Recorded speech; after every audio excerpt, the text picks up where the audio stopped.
Movie చూసారు కదన్న, మీ experience ఏంటి మూవీలో? పవన్ కళ్యాణ్ గారు ఆయన గురించి మనం మాట్లాడేది కదా, ఆయన యాక్టింగ్ ఎప్పటి నుంచో చూస్తున్నాం మనం. పవన్ కళ్యాణ్ గారు కాకుండా మీకు ఇందులో ఇంకా బాగా నచ్చిన ఎలిమెంట్స్ ఏమున్నాయి? బాగా నచ్చిన ఎలిమెంట్ ఏంటంటే ఫస్ట్ స్టోరీని పికప్ చేసుకున్నారు. ఎలాంటి స్టోరీ తీసుకున్నారు? మన పూర్వం మనకి ఏదైతే మనకి వజ్రం ఉంది కదా, కోహినూర్ కోసం అనేది స్టోరీ తీసుకున్నారు. ఆ సబ్జెక్ట్ అనేది బాగుంది.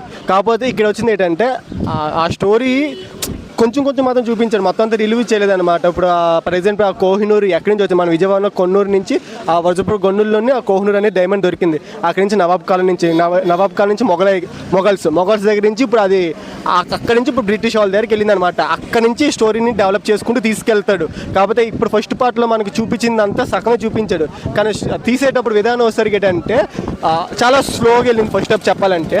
ఓకే, కానీ సెకండ్ హాఫ్ వచ్చేసరికి ఆ గ్రాఫిక్స్ వల్ల ఇది వల్ల చాలా అంటే చాలా అనిపించింది. కాకపోతే మనం కూడా అర్థం చేసుకోవాలి, ఎందుకంటే పవన్ కళ్యాణ్ గారికి టైం లేదు అసలు. ఒక 2-3 గంటలు మాత్రమే వచ్చి వెళ్ళిపోయి షూటింగ్ చేసేవాడు. కాకపోతే ఇక్కడ వచ్చేసరికి ఫస్ట్ సినిమా గురించి మాట్లాడుకోవాలంటే ఫస్ట్ పవన్ కళ్యాణ్ ఎఫర్ట్ అయితే చాలా బాగా ఇట్టాడు, అదే 100% పక్కా. ఇంకా ప్రొడ్యూసర్ వచ్చేసరికి చాలా ఏఎం రత్నం గారు బాగానే ఖర్చు పెట్టారు, కానీ సెకండ్ హాఫ్ కొంచెం లేక వల్ల మొత్తం అంతా సినిమా అంతగా ఆడలేకపోయింది. కానీ మ్యూజిక్ మాత్రం చాలా అనిపించింది, మ్యూజిక్ బీజిఎమ్స్ అయితే చాలా బాగా అనిపించింది. మీరు ఈ సినిమాకి ఎంత రేటింగ్ ఇస్తారండి? 5 out of 5 అంటే 3 ఇస్తాను.